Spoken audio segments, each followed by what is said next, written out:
குடும்பமாக நாங்கள் கடந்து வந்து தியான கூடுகையை ஆசரிப்பதற்கு ஆண்டவர் கொடுத்த கிருபைகளுக்காக நன்றி செலுத்துகிறோம். இந்த இரவுகளிலும் மீண்டும் உண்மை நோக்கி நாங்கள் பார்க்கவும் உங்களுடைய வார்த்தைகளை தியானிக்கவும் கடந்து வந்திருக்கிறோம். இந்த கூடுகை எங்களுக்கு ஆசீர்வாதமாய் மாற்றித்தாரோம். இயேசு கிறிஸ்துவின் மூலமாய் வேண்டிக் கொள்கிறோம். பாடல் புத்தகத்தில் 6வது பாடல். போற்றி துதிப்போம் என் தேவனை புதிய தேவனை. 6வது பாடல். போற்றி துதிப்போம் என் தேவனை புதிய இதயமுடனே. போற்றி துதிப்போம் என் தேவனை புதிய இதயமுடனே. நேற்றும் இன்றும் என்றும் மாறாதே சுவை நான் என்றும் பாடி துதிப்போம். நேற்றும் இன்றும் என்றும் மாறாதே சுவை நாம் என்றும் பாடி துதிப்போம். இயேசு என்னும் நாமமே என் ஆத்துமாவின் கீதமே. என் இயேசுவே சுவை நான் என்றும் ஏற்றி மகிழ்ந்திடுமே.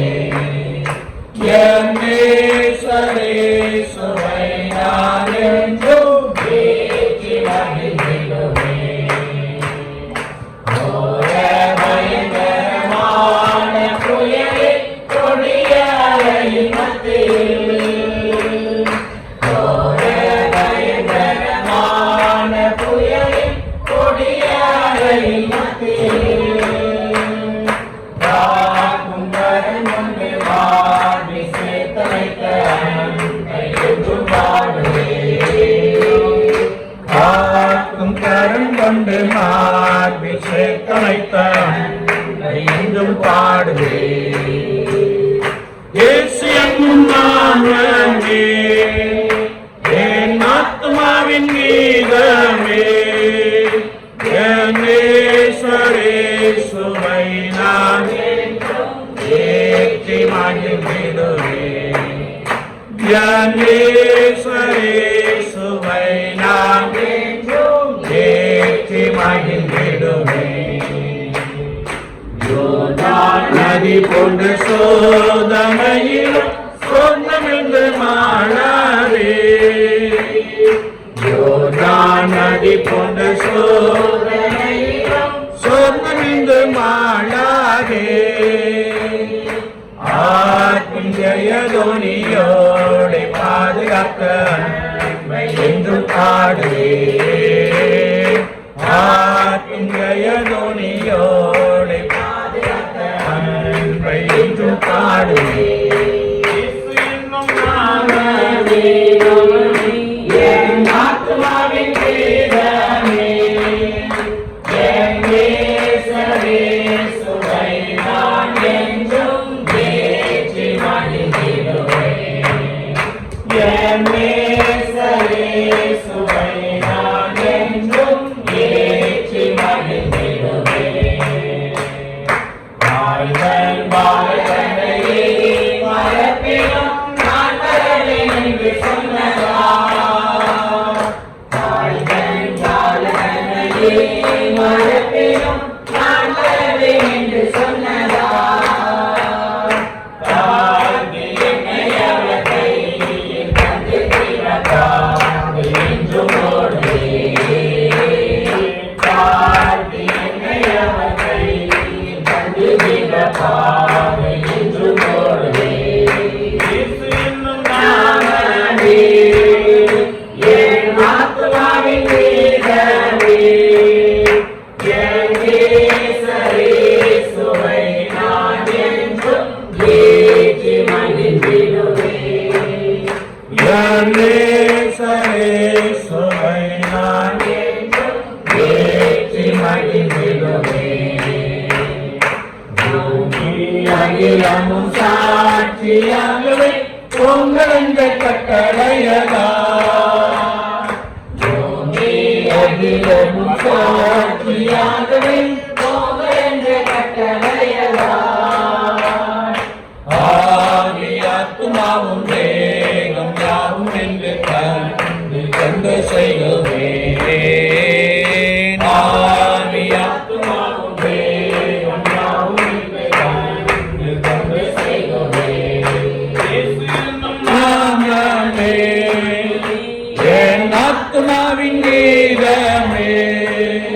என் நேசரேசுவை நான் என்றும் ஏற்றி மகிழ்ந்திடுமே. என் நேசரேசுவை நான் என்றும் ஏற்றி மகிழ்ந்திடுமே. ஆகிய இயேசு கிறிஸ்துவின் நாமத்தில் ஸ்தோத்திரம் உண்டாவதாக. காலை இந்த வேலையிலும் கூட இந்த இடத்திலே ஒரு சில வார்த்தைகளை கொடுப்பதற்கு ஐயா எங்களுக்கு அனுமதித்து ஐயாவுக்கு நான் நன்றி செலுத்துகிறேன். அது மட்டுமல்ல, வந்திருக்கிற போராட்கள் அம்மாக்கள் மற்ற ஆசிரியர் பெருமக்கள் அனைவருக்கும் உங்களுக்கு நான் நன்றி வாழ்த்து தெரிவித்துக்கொள்கிறேன். இந்த நல்ல நாளிலும் கூட ஆண்டவர் நம்ம இந்த மகிழ்ச்சியான வேலைக்கு அழைத்து வந்திருக்கிறார் என்று சொன்னால் அது ஆண்டவருடைய சுத்த கிருபை என்பது என்ன என்று சொன்னால், ஒரு 34 மார்க் ஒரு பையன் வாங்கிட்டு ஆசிரியருக்கு தெரியும்.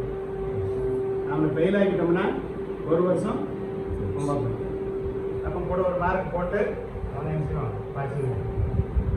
அதே மாதிரி நம்ம ஒவ்வொரு நாளும் ஆண்டவர் எதை செய்யக்கூடாதுன்னு சொல்றாரோ அதெல்லாம் நம்ம செஞ்சோம் அந்த வார்த்தைகள் மீன் செய்து கொடுக்கணும். ஆனாலும் கூட ஆண்டவர் எப்படி ஒரு பையனை கெடுக்காமல் அவனை பாஸ் பண்ண வைக்கிறோமோ அதே போல நம்ம ஆண்டவர் அழிக்காமல் என்ன செய்கிறார், ஒவ்வொரு நாளும் நம்மளை பாதுகாத்து கொண்டு வருகிறார். அப்படி பார்த்த ஆண்டவரை நாம் என்ன செய்ய வேண்டும், தினந்தோறும் என்பதை தியானிக்க வேண்டும். ஒரு பக்தன் பாடுகின்ற பொழுது பாவியை மிக்க தாகிய உயிரை தானே நேமியான் கருணை நினைவரும் உண்டு தினம் சொல்லி என் மனமே என்று சொல்லி தினம் அவரை துதிக்க வேண்டும் என்று சொல்வதை நாம் பார்க்கிறோம். டீச்சர்லாம் இப்போ இங்கிலீஷ் பார்க்கும்போது சொல்லுவாங்க மாதிரி இப்போ கஷ்டமாக இருந்துச்சு, நடக்க முடியாது. இப்போ பலம் குறைஞ்சி அப்போ இந்த பலம் நம்ம யார்கிட்ட பெற்றுக்கொள்வது அப்படின்னு சொல்லி அதுக்கு நாம் என்ன செய்ய வேண்டும் சொல்லி ஒரு சில காரியங்களை குறித்து இப்போ நாம் பார்க்கணும். ஏசாயத்திற்கு தரிசியின் புத்தகம் 40ஆம் அதிகாரம் 30ஆம் வசனங்கள் மட்டும் கொஞ்சம் கர்த்தருக்கு காத்திருக்கிறவர்களோ புது பலன் அடைந்து கழுகுகளைப் போல செட்டைகளை அடித்து எழும்புவார்கள். அவர்கள் ஓடினாலும் இளைப்படையார்கள், நடந்தாலும் சோர்ந்து போவார்கள். இப்போ கர்த்தருக்கு நம்ம என்ன செய்ய வேண்டும், முதலாவது காத்திருக்க வேண்டும். இன்னைக்கு ஒரு திருமண வயசுல ஒரு பெண் இருக்குன்னா திருமணத்துக்காக என்ன செய்ய வேண்டும், காத்திருக்க வேண்டும். படிச்சுட்டு ஒரு பிள்ளை இருக்குன்னா வேலைக்காக என்ன செய்ய வேண்டும், காத்திருக்க வேண்டும். பிள்ளைகள் படிக்க வேண்டும், அவர்களை வழிநடத்த வேண்டும் என்று சொன்னால் அவர்களுக்காக நாம் என்ன செய்ய வேண்டும், சில காரியங்களை விட்டு கொடுத்து காத்திருக்க வேண்டும். இந்த ஆய்க்கம் எழுதுகின்ற பொழுது ஏசாயத்திற்கு எழுதுகின்ற பொழுது கழுகை போல என்று குறிப்பிட்டார். ஆண்டவர் தன்னுடைய படைப்பிலே வார்த்தையினாலே எல்லாத்தையும் உண்டாக்கினார். வானத்தை உண்டாக்கினார், பூமியை உண்டாக்கினார், வீட்டு விலங்குகள், காட்டு விலங்குகள், பறவைகள் எல்லாவற்றையும் வார்த்தையினாலே உருவாக்கினார். ஆனால் அப்போ அதில் சிங்கத்தை படைச்சிருப்பார்ல, சிங்கத்தையும் படைச்சிருப்பார். ஆனால் இந்த ஆய்க்கம் எழுதுகின்ற பொழுது சிங்கத்தை போல வெள்ளநடைந்து எழுதாம கழுகையில் போல வெள்ளநடைந்து எழுதுகிறார். என்ன காரணம் அப்படின்னு சொன்னா, கழுகு மிக உயரமான இடத்துல தான் என்ன செய்யுமா, கூடு கட்டும். சில வகை கழுகுகள் ஒரு டன் எடை வரை உள்ள விறகுகளை கூட என்ன செய்யுமா, வச்சு கூடுகள். அது மிக உயரமான இடத்திலிருந்து பூமியில் வருகிற சிறு எளிய கூட என்ன செய்யுமா, பார்க்கக்கூடிய தன்மை ஆண்டவருக்கு என்ன செஞ்சுட்டாங்க. அப்படிப்பட்ட கழுகுகள் கொஞ்சம் பலம் குறைந்த உடனே, இந்த முடிகள் உதிர்ந்த உடனே என்ன செய்யுமா, மலை வச்சு உட்கார்ந்து கொண்டு என்ன செய்யுமா, அந்த முடி தன்னாலே உதவும். இது தன்னுடைய இறக வச்சு என்ன செய்யும், வாயை வச்சு இருக்கிற முடியெல்லாம் என்ன செய்யும், பட்டு பிடிங்கி எல்லாம் தரும். அப்போ எல்லா முடியும் பிடிங்கி எப்போ போகுதோ அதுக்கப்புறம் முடிய விஷயமா திரும்ப முளைக்க ஆரம்பிச்சு அது எப்போ அது பறக்கக்கூடிய தன்மை வருதோ திரும்ப புது பலன் அடைந்து அது பறந்து அது என்ன செய்யுமா, தன் குஞ்சுகளை காப்பாற்றுன்னு சொல்லி நாம் கல்வி சார்ந்த புத்தகத்திலே வாசிக்கிறோம். அப்போ அப்படிப்பட்ட பலன், இந்த புது பலன் நமக்கு வர வேண்டும் என்று சொன்னால் நாம் என்ன செய்ய வேண்டும், காத்திருக்க வேண்டும். கழுகுகளை போல என்ன செய்ய வேண்டும், காத்திருக்க வேண்டும். அதை குறித்து தான் அந்த காத்திருத்தல் என்ற தலைப்பில் உங்கள்கிட்ட ஒரு சில செய்திகளை நான் சொல்ல ஆசைப்படுகிறேன். புதிய ஏற்பாட்டின் காலத்திலே ஒரு 10 பேர் உண்டு. சரியா? காலத்துல ஒரு 10 பேர் உண்டு. சரியா? புத்தியுள்ள கன்னிகைகள், புத்தி இல்லாத கன்னிகைகள்.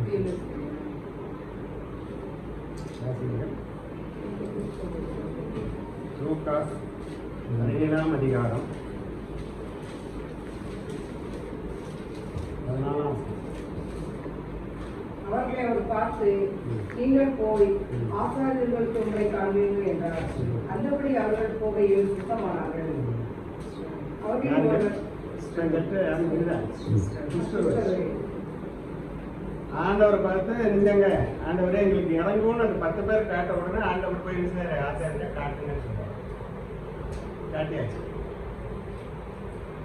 காட்டிட்டு எல்லாரும் நினைச்சிட்டாங்க, குடும்பம் பாத்திரம் பிள்ளைகளை பக்கத்துல எல்லாம் நினைச்சிட்டாங்க, போட்டாங்க. நான் ஒரே வருஷம் மட்டும் நினைச்சேன், ஆண்டவருக்கு நன்றி சொல்ல நினைச்சீங்க. அப்போ ஆண்டவர் சொன்னாரு, சுத்தமானது எத்தனை பேர்? 10 பேர். எல்லாம் மற்ற 9 பேரு. ஆனா அந்த வந்தவன் யாரு? சமாளி. அடுத்தவன் வந்து நன்றி செலுத்துறான். ஆனா நீங்கள் நினைச்சதில்லை, நன்றி செலுத்தாம போயிட்டே. நாம அப்படிதான் ஆண்டவர்கிட்ட நன்மையை பெற்றுக் கொள்கிறோம். நமக்கு என்னென்ன தேவையில்லை என்பதை ஆண்டவர் அறிந்திருக்கிறார். அறிந்திருந்தாலும் நன்மையை பெற்றுக்கொண்ட நாம் அவருக்கு நன்றி செலுத்த நினைச்சிடும். இந்த குஷ்டரோகிகளை பற்றி நம்ம பழைய ஏற்பாட்டின் காலத்தில் பார்க்கின்ற பொழுது வாசியங்கள் லேவியர் ஆகமம் 140ஆம் பக்கம் 10ஆம் அதிகாரம், லேவியர் ஆகமம் 13ஆம் அதிகாரம் 10ஆம். அப்பொழுது அவரை பார்த்து, தோளிலே வெள்ளையாக தடித்தது, அது மயிரை வெண்மையாக மாற பண்ணினோம். அந்த தடிப்புள்ள இடத்திலே ரணமாம்சம் உண்டானது கண்டால் அது அவன் சரீரத்துள்ள நாள்பட்ட குற்றம். அவன் தீர்ப்புள்ளவன். அதனால் ஆசாரியன் அவனை அடைத்து வைக்காமல் தீர்ப்புள்ளவன் என்று கேட்கப்படுவன். ஆதி காலத்திலே, பழைய ஏற்பாட்டின் காலத்திலே ஒரு மனுஷனை பார்த்து அவன் நல்லவனா கெட்டவனா, அவனுக்கு என்ன நோய் வந்திருக்கு, ஆசிரியர் என்ன செய்வாங்க, செக் பண்ணுவாங்க. அப்படி செக் பண்ணி பார்த்து இவன் தீட்டுள்ளவன் அப்படின்னு அவங்க ஆசிரியர் என்ன செய்வாங்க, கண்டு கொண்டாங்க. கண்டு கொண்டவர்கள் என்ன செய்வார்கள்? 45-46 வாசிங்க. 45. அந்த வியாதி உண்டாயிருக்கிற குஷ்டரோகி வஸ்திரம் கிழிந்தவனாயும் தன் தலையை மூடாதவனாயும் இருந்து அவன் தன் தாடியை மூடிக்கொண்டு தீட்டு தீட்டு என்று சத்தமிட வேண்டும். அந்த வியாதி அவனில் இருக்கும் நாள் வரைக்கும் தீட்டுள்ளவனாக எண்ணப்பட கடவன். அவன் தீட்டுள்ளவனே, ஆகையால் அவன் தனியே குடியிருக்க வேண்டும். அவன் குடியிருப்பு பாளையத்துக்கு புறமே இருக்க கடவுள். இப்போ குஷ்டரோகிகள் எங்க இருக்கணும்?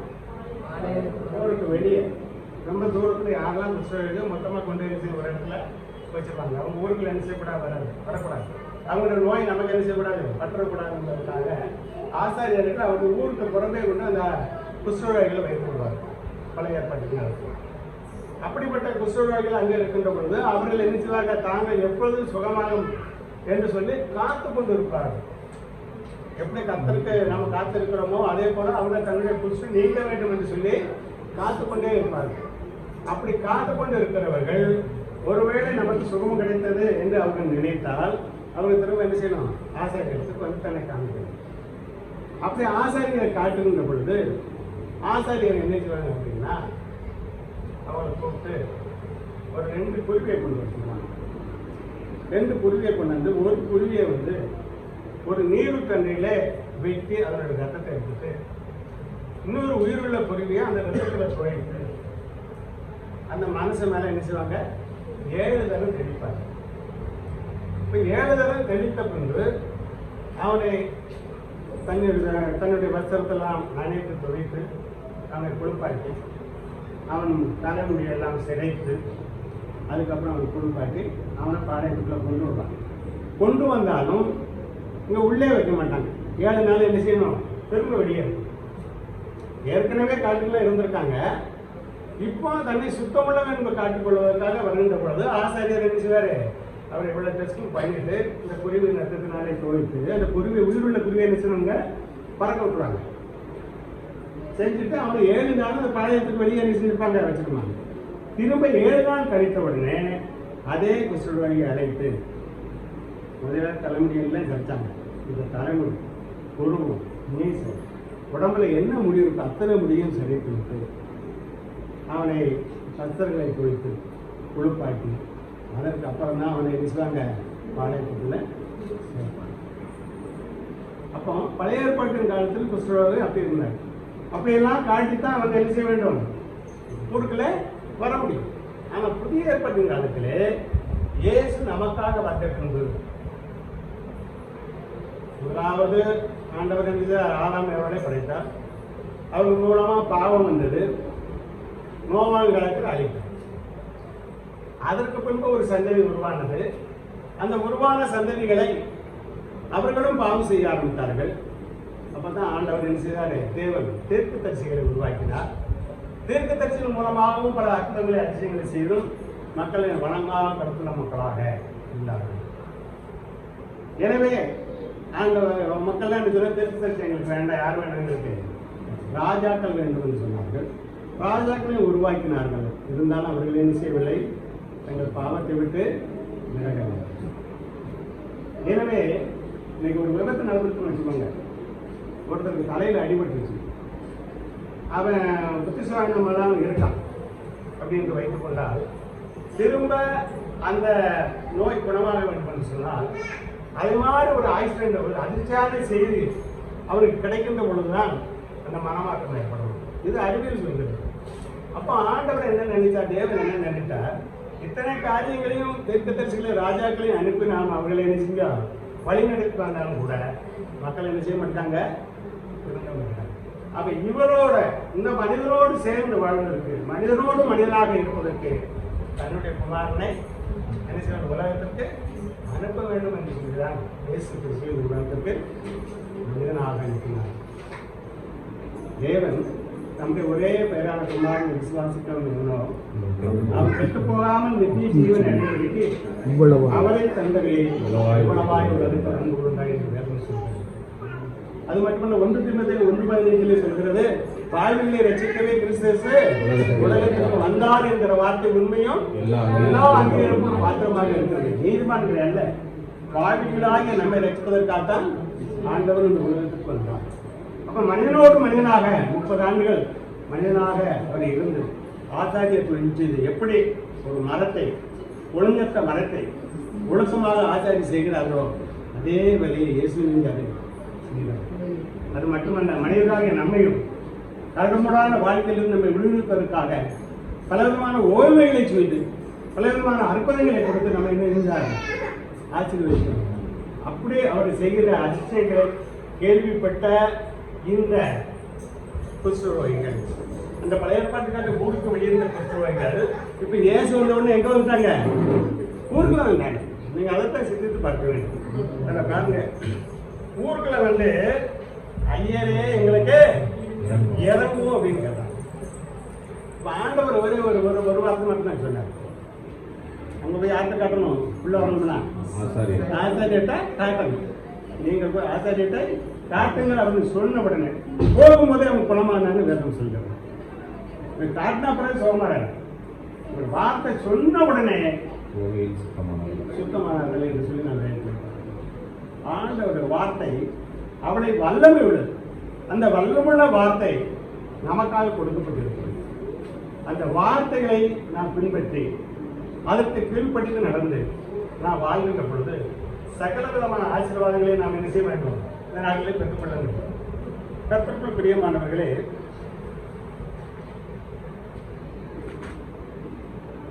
அதுக்கு காரணம் என்ன என்று சொன்னால், அது மட்டுமல்ல, லூக்காயில் என்ற சுவிசேஷம் 5ஆம் அதிகாரம் 12ஆம் வசனத்தில்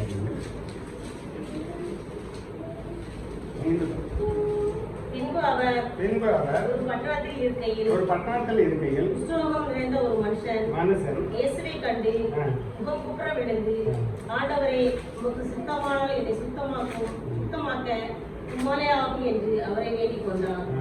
அவர் தமது கையை நீட்டி நீட்டி அவனை அவனை தொட்டு தொட்டு எனக்கு சித்தம் உண்டு எனக்கு சுத்தமாக சித்தம் உண்டு. என்றார். உடனே குஷ்டரோகம் அவனை சுற்றிவிட்டு பாருங்க, முதல்ல ஊருக்கு வெளியே வச்சிருந்தாங்க குஷ்டரோகியை. இயேசு கிறிஸ்து வந்த பின்பு அவங்க என்ன செஞ்சாங்க, குஷ்டரோகிகள் ஊருக்குள்ள வந்துட்டாங்க. தொடக்கூடாது என்று சொல்லிதான் அவர் என்ன செஞ்சாங்க, வெளியே வச்சிருந்தாங்க. ஆனா ஆண்டவராக இயேசு கிறிஸ்து இந்த உலகத்துக்கு வந்த பின்பு அந்த குஷ்டரோகிகள் என்ன செஞ்சாங்க, ஊருக்குள்ள வந்துட்டாங்க. அது மட்டுமல்ல, இப்ப ஆண்டவர் கிட்டேயே வந்துட்டாங்க.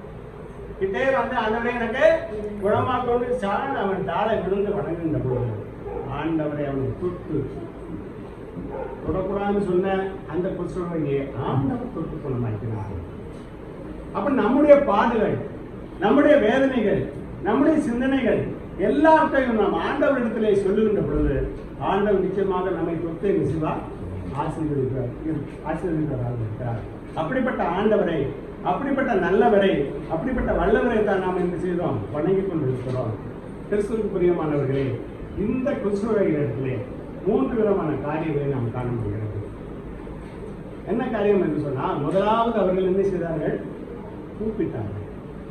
இயேசுவை நோக்கி என்ன செய்தார்கள், ஐயரே எங்களுக்கு இறங்கும் என்று சொல்லி கூப்பிட்டார்கள். கூப்பிட்டதுனாலதான் ஆண்டவர் அவங்களுக்கு என்ன செய்தார், அந்த அற்புதத்தை கொடுத்தார். வாசிங்கள், அடுத்த பக்கத்தில் வாசிங்கள்.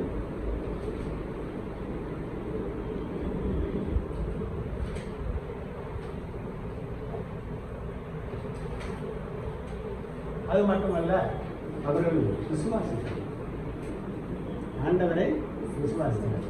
ஆண்டவர்கிட்ட நம்ம சொல்லிட்டா ஆண்டவர் நமக்கு என்ன செய்வார், தொடர்ந்து அப்படின்னு சொல்லி என்ன செய்யாங்க, முதலாவது விசுவாசித்தாங்க. விசுவாசிகளின் தந்தையர் ஏன்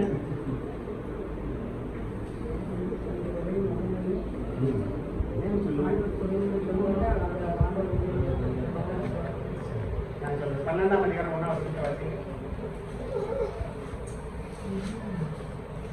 ஆதியாகமம் 12. கர்த்தர் ஆபிரகாமை நோக்கி, கர்த்தர் ஆபிரகாமை நோக்கி, நீ உன் தேசத்தையும் உன் தேசத்தையும் உன் இனத்தையும் உன் இனத்தையும் அவனுடைய வீட்டையும் விட்டு புறப்பட்டு நான் உனக்கு காண்பிக்கும் தேசத்துக்கு போ. நான் உன்னை பெரிய ஜாதியாக்கி உன்னை ஆசீர்வதித்து உன் பேரை பெருமைப்படுத்துவேன். ஆசீர்வாதமாயிருப்பார். வேற ஒரு ஆள் வாசிங்க. கர்த்தர் ஆபிரகாமை நோக்கி, நீ உன் தேசத்தையும் உன் இனத்தையும் உன் தகப்பனுடைய வீட்டையும் விட்டு புறப்பட்டு நான் உனக்கு காண்பிக்கும் தேசத்துக்கு போ. நான் உன்னை பெரிய ஜாதியாக்கி உன்னை ஆசீர்வதித்து உன் பேரை பெருமைப்படுத்துவேன். நீ ஆசீர்வாதமாய் இருப்பாய். கர்த்தர் ஆபிரகாமை நோக்கி, நீ உன் மாடி வாசிங்க. கர்த்தர் ஆபிரகாமை நோக்கி, நீ உன் தேசத்தையும் உன் இனத்தையும் உன் தகப்பனுடைய வீட்டையும் விட்டு புறப்பட்டு. ஆபிரகாம் சொந்தக்காரெல்லாம் விட்டுட்டு நீ என்ன செய்ய, சித்தப்பா பெரியப்பா மாமா மச்சன் எல்லாத்தையும் விட்டுட்டு நீ என்ன செய்ய, போ. ஆமா போகணுமா, இந்த ஊரை விட்டா போயிருப்பான் அப்படின்னு ஆண்டவர் போயிருப்பாங்க, நம்ம போகணும். ஆனா ஆண்டவர் என்ன செஞ்சான், விசுவாசித்தான் போனான். எல்லாத்தையும் விட்டுட்டு என்ன செஞ்சான், தன்னுடைய சகோதரமான ரோட்டு மட்டும் என்ன செஞ்சுட்டான், கூட்டிட்டு போனான். அப்படிப்பட்ட ஆபிரகாம் பொய் சொன்னார். பொய் சொன்னாரா சொன்னார். காலையில் ஐயா சொன்ன மாதிரி, ஐயா கருப்பு, அம்மா சிவப்பு. நான் கருப்பு, எங்கள் வீட்டம்மா சிவப்பு. ஆபிரகாம் கருப்பு, ஆபிரகாம் ஒய்ஃபு சாராய் சிவப்பு.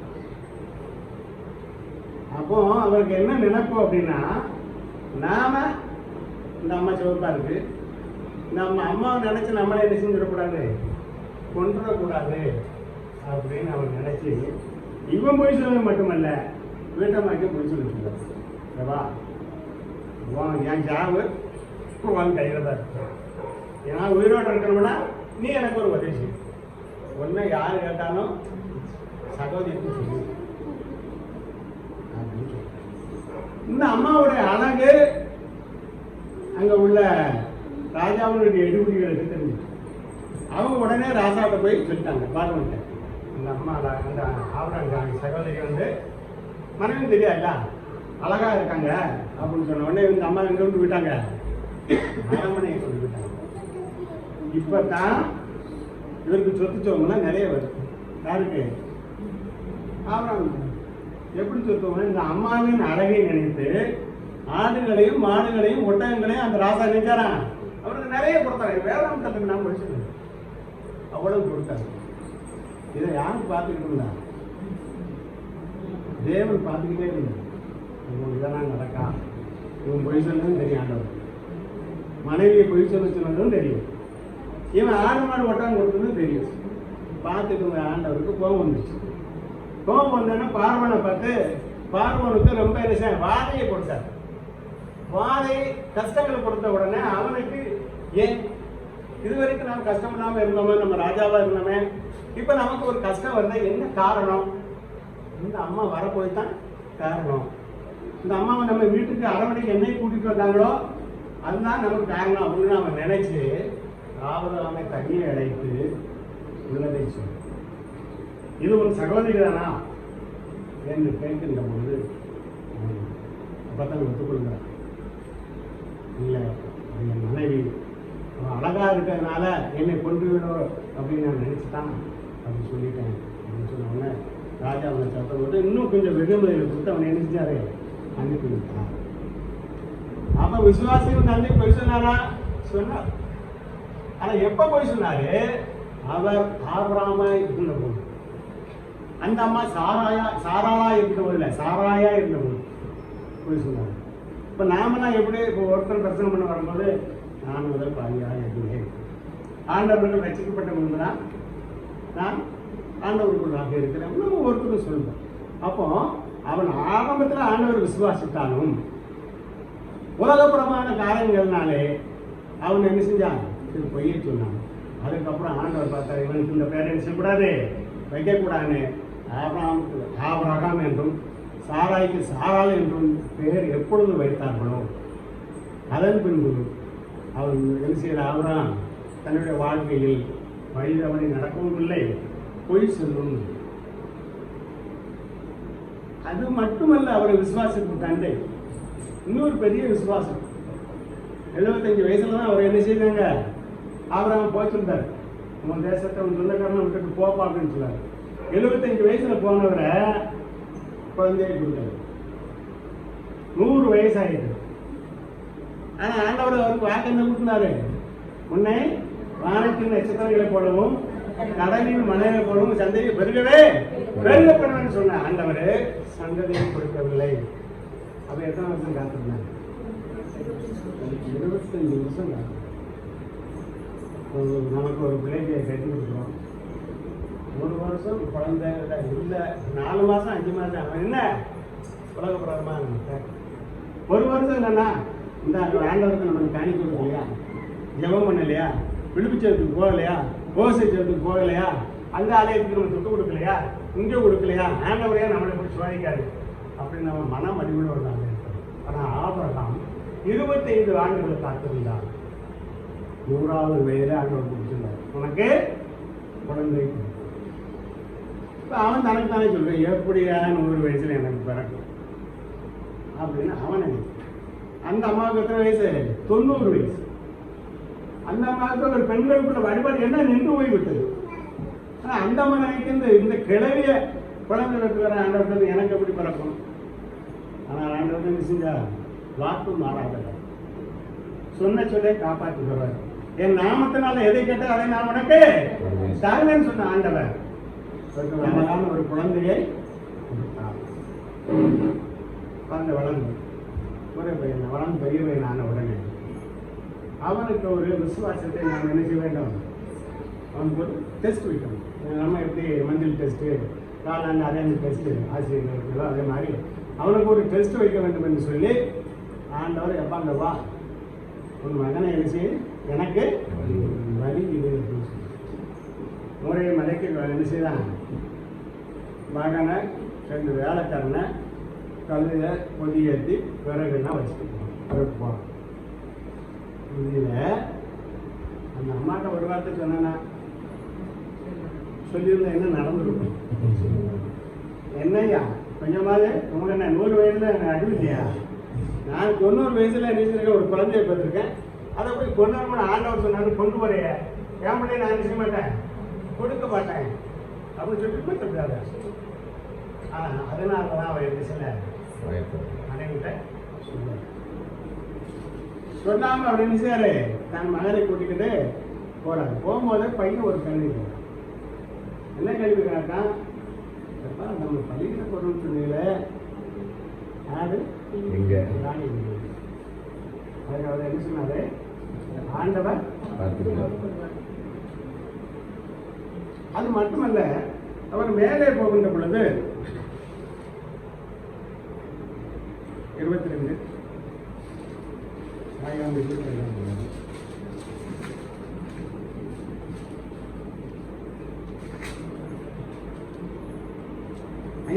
வாசிகள்.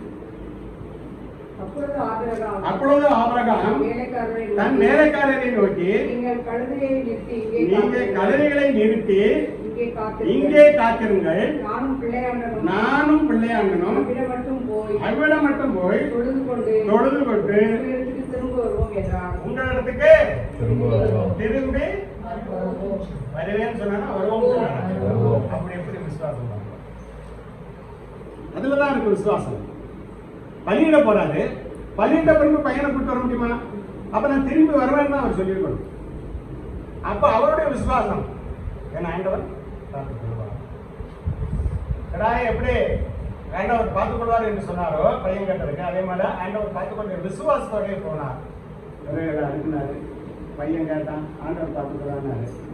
பிள்ளையாண்டமெல்லாம் கத்தியை போடும்போது ஆண்டவர் என்ன செய்யாது, ஐயே பிள்ளையாண்டமே போடாது அப்படின்னு சொல்லி ஆண்டுக்கிற பக்கத்துல இருந்து பிடிச்சி அதை பண்ணிட்டு அவங்க திரும்பி வந்து. அதனாலதான் நான் ஆபிரகாமை நாம என்ன செய்தோம், விசுவாசிகளின் தந்தை என்று சொல்றோம். அப்படிப்பட்ட விசுவாசம் யாரிடத்துல இருந்தது, இந்த குஷ்ரோகியின் இடத்துல இருந்தது. ஐயா வந்திருக்காங்க, இயேசுசாமி வந்திருக்காரு, நம்ம கூப்பிட்டா நமக்கு சுகம் கிடைக்கும் அப்படிங்கிற விசுவாசம் அவரிடத்துல இருந்ததுன்னா, இயேசு ஐயரே எங்களுக்கு இறங்கும்னு கேட்டாங்க. அப்ப ஆண்டவர் சொல்லுவார், நீங்க போய் ஆசீர்வாதத்தில் காட்டுங்க அப்படின்னு சொன்ன உடனே போகும்போதே நெஞ்சுட்டாங்களா, காட்டவே இல்லை. அந்த வார்த்தை இவ்வளவு வல்லமுள்ளது பாருங்க. போகும்போதே அவங்களுக்கு நினைச்சு அப்ப ஆண்டவர் வைக்க நினைச்சாங்க, விசுவாசம் உடம்புள்ளவர்கள் இருந்தாங்க. அப்படிப்பட்ட விசுவாசம் நம்மிடத்தில் இருக்கிறதா என்று நாம் சிந்தித்து பார்க்க. ஒரு காரியம் நமக்கு ஆகவில்லை என்றால் நாம் மறுதளித்து விடுகிறோம். எப்படி எகிப்து மக்கள், இஸ்ரேல் மக்கள் எகிப்திலிருந்து திரும்பி வந்து வனாந்தரத்திலே ஆண்டவரை மறுபடியும் அற்புதங்கள் செய்ய செய்ய மறுதளித்தார்கள். அதே போலதான் ஆண்டவர் நமக்கு திறந்தோடு அற்புதங்களை அதிசயங்களை செய்து கொண்டிருக்கிறார். கடந்த வாரத்தில் எங்க ஊர்ல ஒரு விழிப்பு போட்டிருந்தாங்க. இருக்கும்போது செய்திக்கு முன்பதாக எங்க சாட்சி ஒருத்தர் ரொம்ப நேரம் ஆச்சு, ஒருத்தர் வரல. அப்புறம் எங்கள் பொண்ணு இருந்துச்சு போய் அவள் சாட்சி, அவள் எப்பவுமே சாட்சியோட சொல்லிச்சு. அப்போ ஆண்டவர் நமக்கு அர்த்தம் செஞ்சுருக்காரா செய்யலையா? என்ன செஞ்சிருக்காரு? இதுவரைக்கும் நம்ம காத்து வந்ததுக்காக என்ன செய்யணும், போய் எத்தனை விபத்துகள் நடக்கும், எத்தனை விசச்சந்துகள் அடித்து மக்கள் சாகிறார்கள், எத்தனை நோய்கள், இருதய நோய், ஹார்ட் அட்டாக் உடனுக்குடனே வருகிறது. உடனுக்குடன் மக்கள் மடிந்து போவதை நாம் பார்க்கிறோம் செய்தித்தாள்களில் வாங்கி.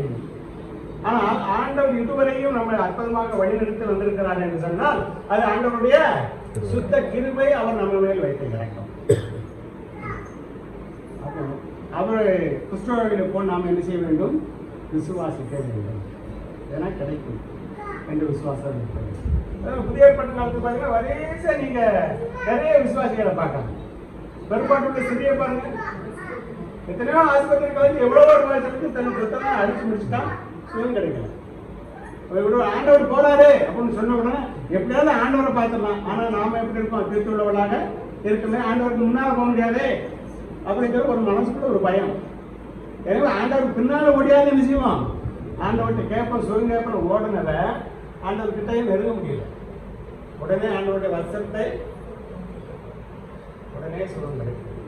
உண்மை ஆண்டவர் நின்று கேட்டார், என்னை தொட்டனியா சீட்டு சொல்றாங்க, என்னையா எவ்வளவு கூட்டம் வருது, ஒன்று மட்டும் எடுத்துட்டு வச்சுட்டு வர எத்தனை பேர் எடுத்துருப்பாங்க, நீங்க என்ன தொட்டது யாருன்னு சொல்லல. இல்லை, என்னிடத்துல இருந்து வல்லமை புறப்பட்டது. அப்ப ஆண்டவரை அவர் வசத்தை தொட்டா கூட நமக்கு என்ன செய்யணும், கிடைக்கும், சுகம் கிடைக்கும் அப்படிங்கிற விசுவாசம் வேணும். இன்னொரு இடத்துல நீங்க பாத்தீங்கன்னா ஒரு வீட்டுக்கு உட்காந்து எல்லாரும் ஆண்டவர் வந்திருக்காருன்னு சொல்லி எல்லாரும் அவருக்கு சுகத்தை கேட்பதற்காக கூட்டம் கூடி இருக்கும், வீடு அடைக்கும். ஒரு திருவிழாக்காரன் என்ன செய்வாங்க, கட்டில் வச்சு தூக்கிட்டு வருவாங்க, உள்ள கொண்டு போக முடியாது. உடனே என்ன செய்வாங்க, கூரையை பிடிச்சிட்டு கட்டோட விளையாடிக்கிறாங்க. அப்படிப்பட்ட விசுவாசம் எப்படியாவது ஆண்டவர் பணம் வைக்கிறார், இறக்கியா சரிதான் ஒரு சுகம் கிடைக்கும். புதிய ஏற்பாட்டை நீங்க பார்த்தீங்கன்னா வரிசையாக ஆண்டவர் ஒவ்வொரு ஓமைகளாக சொல்லிட்டு வரவே பார்ப்போம். ஏன்னா அவர் பிரசங்கம் பண்ண இடம் பூரா கடற்கரை, கிராமங்கள், மக்கள், அறியாத மக்கள், படியாத மக்கள் இடத்துல தான் பிரசங்கம் பண்ணாங்க. அதனால அவங்களுக்கு விளங்காது அப்படின்றதுக்காக ஒரு ஓமைகளை சொல்லிக்கிட்டு அவர் என்ன செய்ய வருவார். அதை அவர் ஒரு விளையாட்டாக சொல்லுவார்.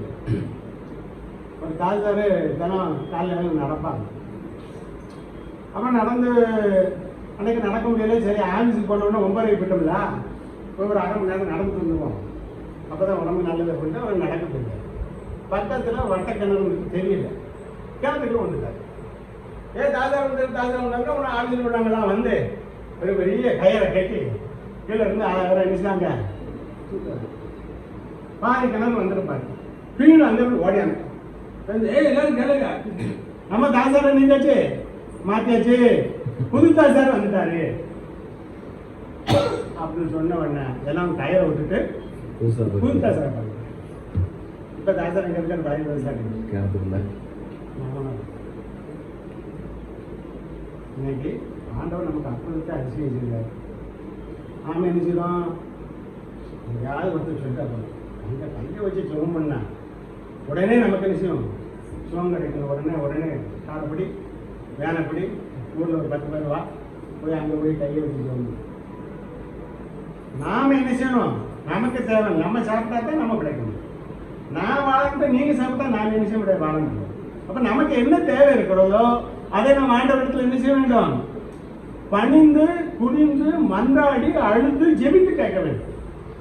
அப்படி கேட்டா தான் ஆண்டவர் நமக்கு செய்வார். வந்து அடுத்தவர் கை வச்சு ஜெபம் பண்ணாரு நமக்கு என்ன செய்யாது, கேட்க.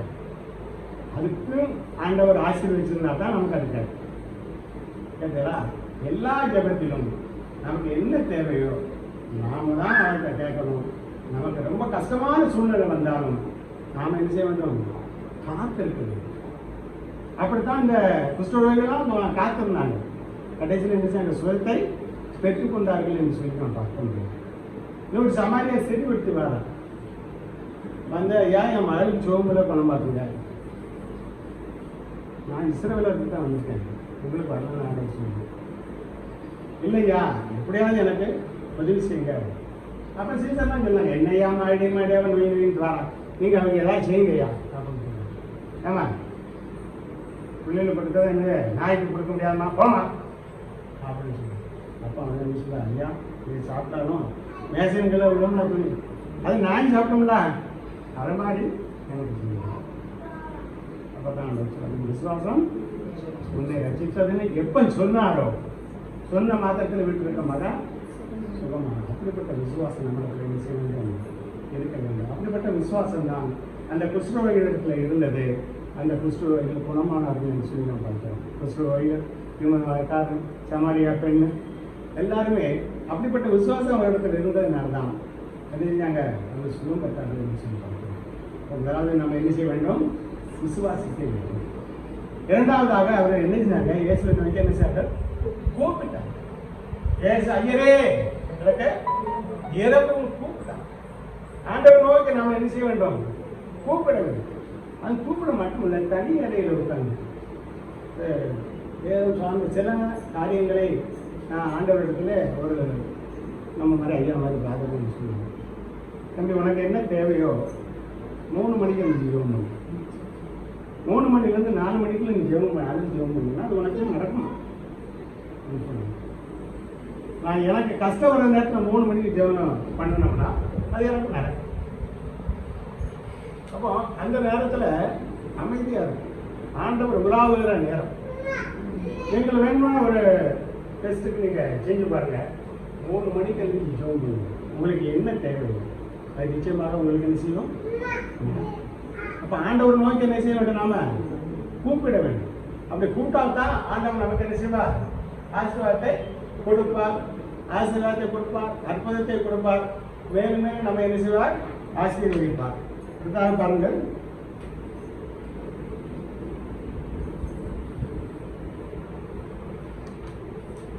லூக்கா 18ஆம் அதிகாரம் 35.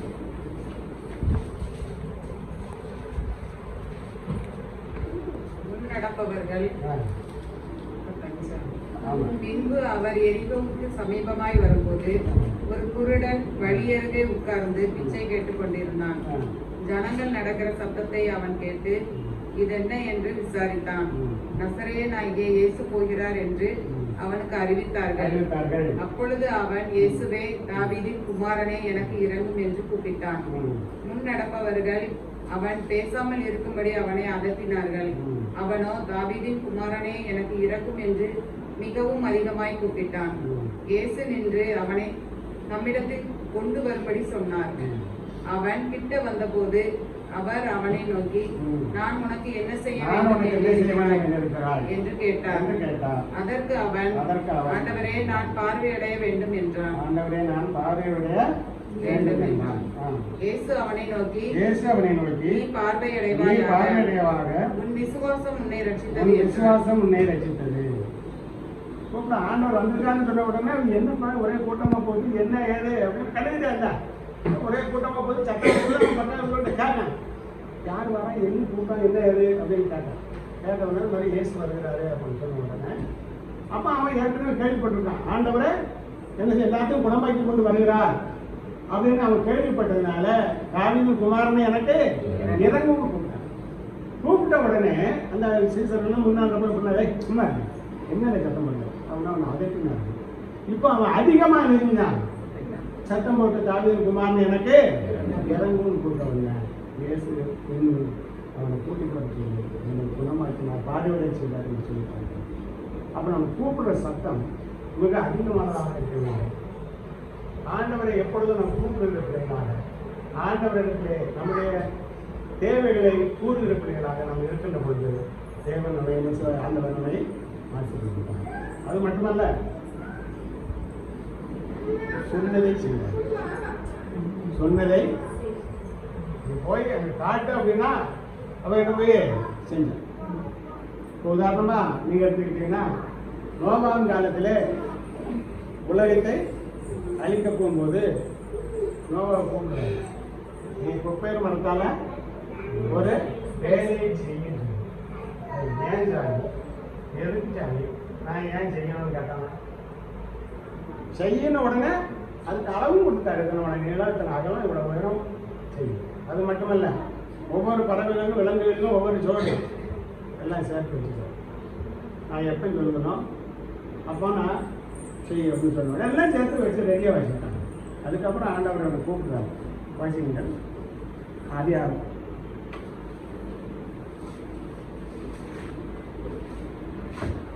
6ஆம் அதிகாரம்.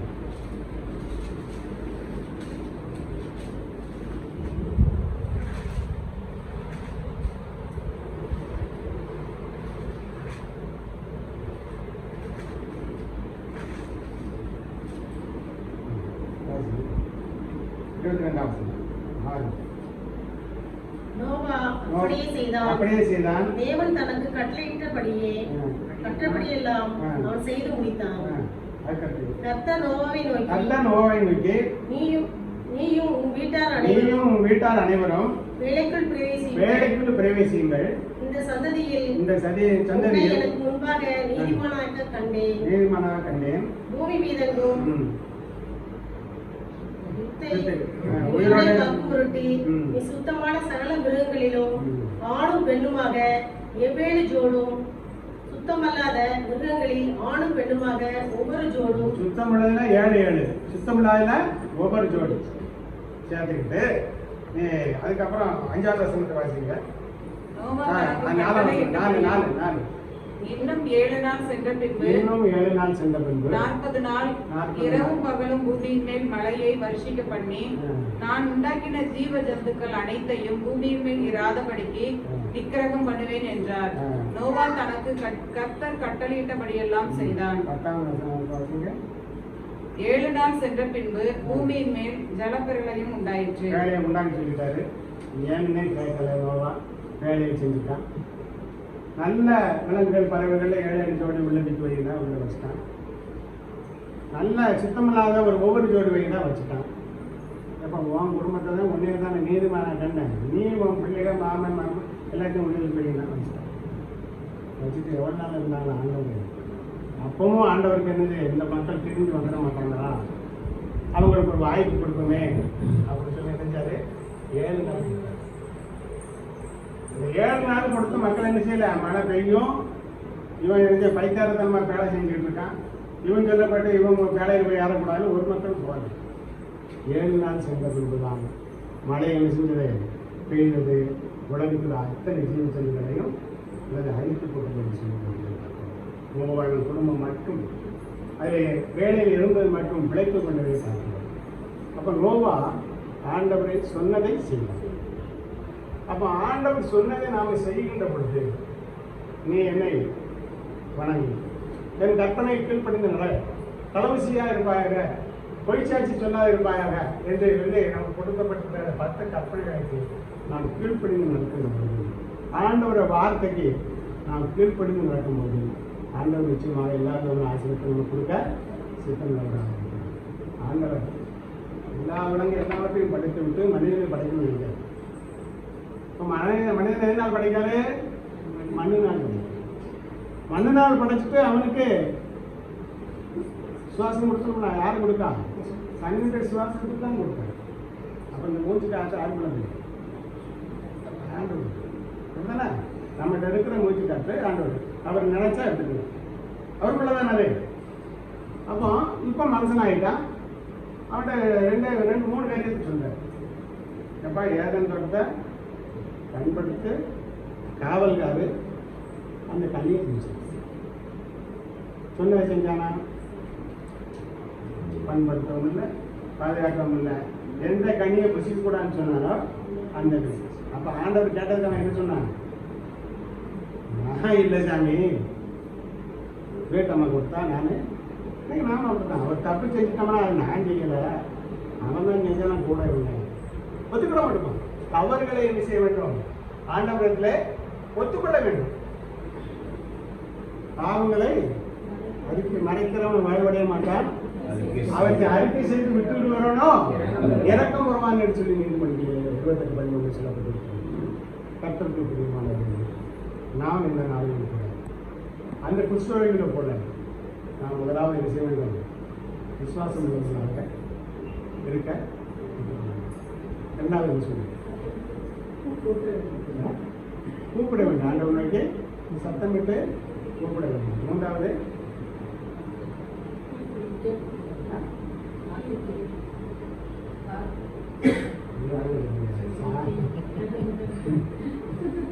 டீச்சர்கள் வச்சு சொல்லக்கூடாது, இருந்தாலும் சொல்ல வேண்டியது.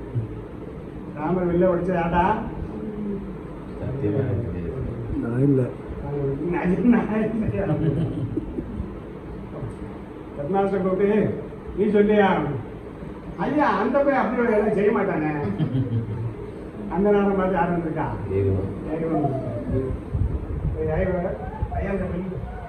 அப்படியா அவன் செஞ்சு போறான், செய்ய மாட்டானே. உங்களுக்கு நீங்க நல்ல பிள்ளைகளை ஒழுக்கமா வளர்த்துருப்பீங்க அப்படின்னா. அதெல்லாம் இப்போ 3 காரியம் உங்களுக்கு சொல்லுங்க. முதல்ல விசுவாசிட்டான், 2வது கூப்பிட்டான், சொல்லுங்க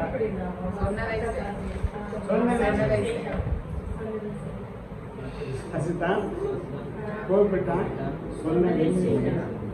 இது 3 நம்மிடத்துல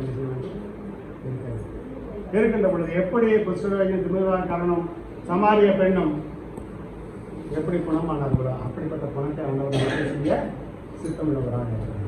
ஆண்டவர் தன்னுடைய படைப்பிலே நம்ம தன்னுடைய படைப்பில் எல்லாவற்றையும் படைத்து விட்டு மனிதனை மண்ணினால் உருவாக்கி தன்னுடைய சாயலாக படைத்து ஜீவ சுவாசத்தை கொடுத்தாரு. அதில் படைப்பில் பாருங்க, கண்ணு மட்டும் என்ன வச்சிருக்காரு, காது, வாய், இந்த கண்ணியா 2 வச்சிருக்காரு, 2 பக்கம் வருது. ரெண்டு பக்கம் பார்க்கணும். நல்லதா கண் கொடுக்க பார்க்கணும், கெட்டதை விஷயம் பார்த்தும் பார்க்காம அப்படி கணக்கு கூட்டிட்டு இருக்கணும். காது இருக்கு ரெண்டு காது, நல்லதை சொன்னா ரெண்டு காதுல வாங்கிக்கணும், கெட்டதை சொன்னா நல்ல காத்துல வாங்கி வாயை கொடுப்பாங்க. துதித்தலும் துதித்தலும் சகித்தலும் ஒரு வாயில். அது காரணம் என்னன்னா எல்லாமே உடம்புல எல்லா பகுதியிலும் சூரிய ஒளிப்படுது. இப்போ கண்ணு வந்து உள்ளதான் இருக்கு, தூசி படாம ஆண்டவர் பக்கம் பார்த்தா ஈரமாக வச்சுருக்காங்க. நான் நாக்கை மட்டும் பாருங்க, உள்ள பல்ல சுற்றி ஒரு 32 பல்ல கொடுத்து காய கொடுத்து எப்பவும் என்ன செய்யணும், ஈரத்துக்குள்ளேயே இருக்கணும். எல்லாத்துக்கும் எலும்பு கொடுத்துருப்பாரு, நாக்கு எலும்பு கொடுத்தா ஆண்டவரை துதினா துதிக்கிட்டே தான் இருக்கும். எலும்பு தான் நினைச்சு துதிக்காமல் இருந்தது. ஆண்டவரையும் கும்பிடணும், விசாரத்தையும் கும்பிடணும். அப்போ இந்த நாட்டுக்கு ஈர நாட்டு எதுக்கு கொடுத்துருக்காங்கன்னா, நம்மளுடைய வாயிலிருந்து புறப்படுகிற வார்த்தைகள் ஈரமுள்ளதாக இருக்க வேண்டும், மற்றவர்களை ஈரப்படுத்துவதாக இருக்க வேண்டும், அல்லது மகிழ்ச்சி பொங்க செய்வதாக இருக்க வேண்டும் அந்த வார்த்தைகள். ஆனால் நம்முடைய வாயிலிருந்து என்ன வார்த்தை, தூசண வார்த்தைகள் தான் வந்து நிறைய காரியங்கள் ஆண்டவரிடத்துல கேட்கலாம், கிடைக்க மாட்டேங்குது. உடனே ஆண்டவரை நம்ம என்ன செய்யணும், நன்றி சொல்லணும். அப்படி இல்லை, காத்திருக்க வேண்டும். அதுக்கு போல நம்ம என்ன செய்ய வேண்டும், காத்திருக்கின்ற பொழுது புது பலன் என்ன செய்யும், நமக்கு கிடைக்கும். ஆகவே ஆண்டவருடைய வார்த்தையை அல்லது நம்முடைய வாயிலிருந்து புறப்படுகிற வார்த்தையை மற்றவர்களை மகிழ்வுக்காக இருக்க வேண்டும், மற்றவர்களுக்கு சினப்படுத்துவதாக என்ன செய்யக்கூடாது, இருக்கக்கூடாது. ஆகவே இந்த நாட்களிலே அந்த குஷ்டரோகிகளை போல நாம் விசுவாசம் உள்ளவர்களாகவும் ஆண்டவருக்கு கீழ்ப்படுவதாகவும் சுண்ணதி செய்வதாகவும் கூப்பிடுவதாகவும் இருக்கின்ற பொழுது மேலும் எல்லா விதமான ஆசீர்வாதத்தை நமக்கு கொடுக்க சித்தமுள்ளவர்களாக இருக்கிறார். இப்படிப்பட்ட கிருபையை தேவன் தருவார்கள்.